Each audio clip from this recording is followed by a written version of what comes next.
सिंदूर बनता कैसे, सिंदूर का सूत्र बताइए, सिंदूर का रासायनिक सूत्र बताइए। सिंदूर का रासायनिक सूत्र पता किसी को?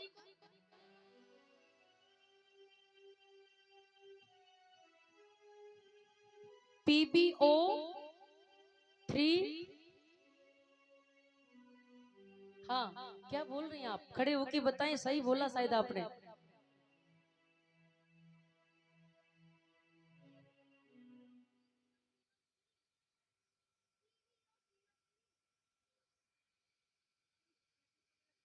अभी मिस्टेक हो रही है, पर आपने पढ़ा। एक बार जोरदार हमारी बिटिया के लिए तालियां होनी चाहिए, ऐसी बिटियाओं की जरूरत है।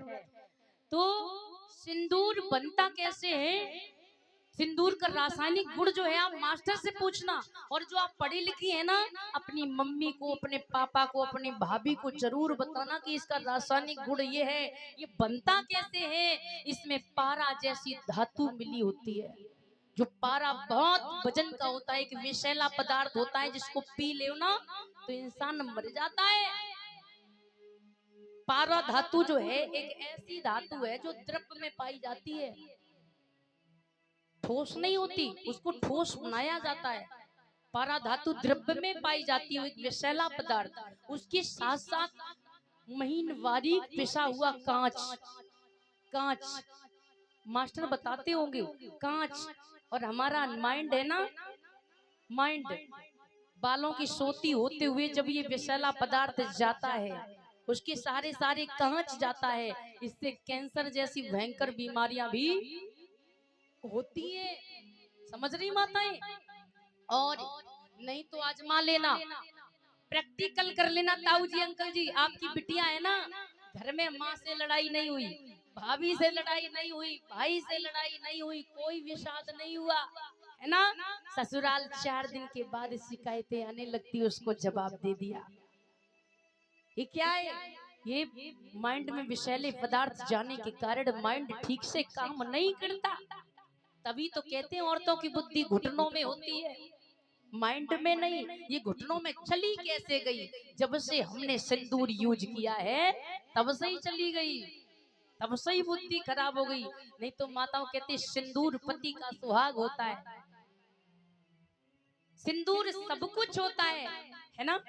ऐसी तो मान्यता है, सिंदूर सब कुछ होता है। अगर सिंदूर सब कुछ होता है तो पति कुछ भी नहीं होता। और इसीलिए तो लड़ाई होती कि सिंदूर सब कुछ होता, मुझे मान्यता नहीं मिलती भैया, इसीलिए तो लड़ाई होती। या तो पति सब कुछ है या सिंदूर सब कुछ है। सिंदूर कभी लगाना नहीं चाहिए बौद्धिस्ट महिला को, अगर परिवर्तन करना है। कितनी महिलाएं ऐसी हैं कि परिवर्तन करेंगी? हाथ उठा के बताएं, करेंगी? आज से सिंदूर नहीं लगाएंगी?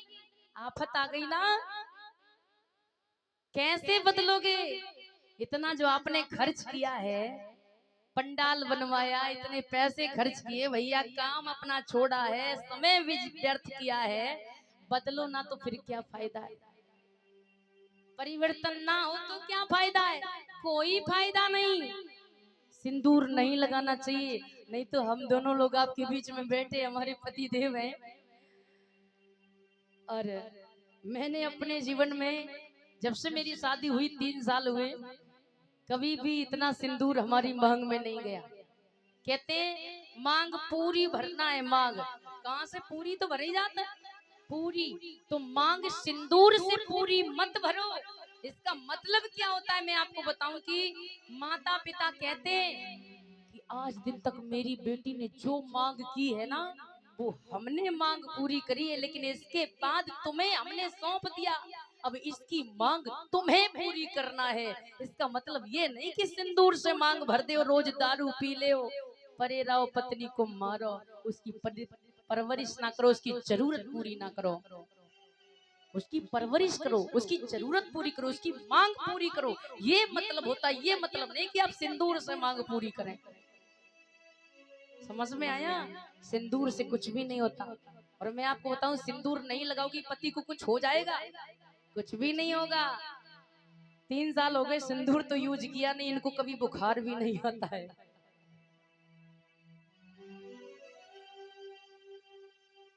तो देख देख करके हमें बदलना चाहिए। सिंदूर लगाने से कुछ भी माताओं ना होता है।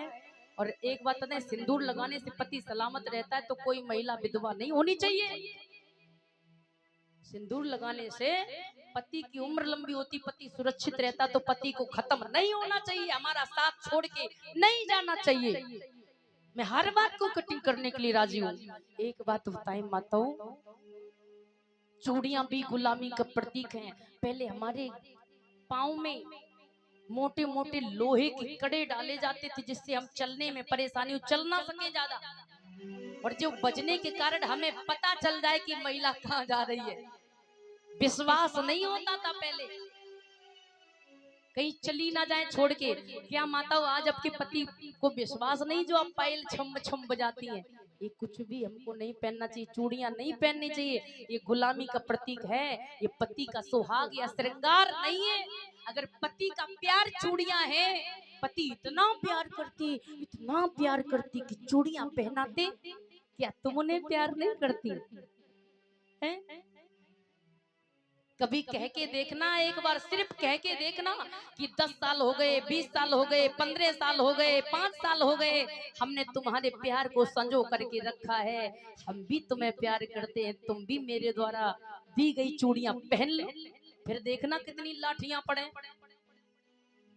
फिर जा कहेंगे जे लोग, क्या हम तुम्हारे गुलाम हैं जो हम चूड़ियां पहन ले? क्या कहेंगे पुरुष वर्ग के लोग, क्या हम तुम्हारे गुलाम हैं जो चूड़ियां पहन ले? तो समझ लेना माताओं की 10 साल, 20 साल, 50 साल, 15 साल, 5 साल, तब से आप इनकी गुलाम हैं चूड़ियां पहन करके।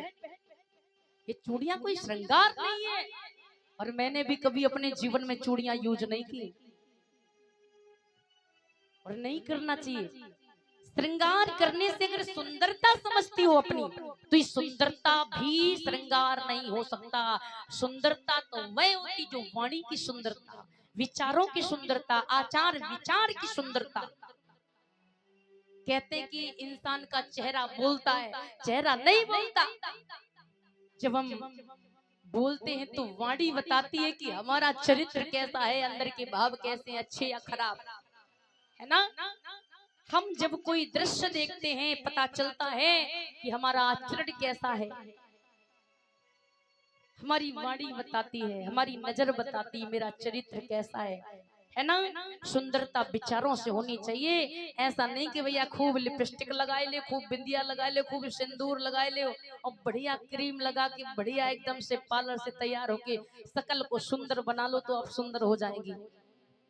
एक बात बताओ, एक खूब सुंदर महिला हो, खूब हवेली बनी हो, खूब सुंदर महिला हो, वहां जाएं उसके घर आप, और वो महिला आपको पानी पीने के लिए भी ना कहे, बैठने को भी ना कहे, फिर वहां से आओ घर पे, क्या कहोगी? बड़ी खराब थी, लेकिन शकल से तो बहुत सुंदर थी तो सुंदर, लेकिन बात कैसी आप करोगी? बड़ी खराब थी। उसको आदर करना ही नहीं आता, उसको तो सौर ही नहीं है। और एक खूब काली महिला हो, खूब बेकार महिला हो, लेकिन जब उसके यहाँ जाओ तो तुरंत पानी पूछे, तुरंत भोजन कराए, तुरंत अच्छी व्यवस्थित व्यवस्था बनाए, खूब सेवा करे, फिर जाके बाद में आप क्या बातें करोगी? बड़ी अच्छी थी, बहू हो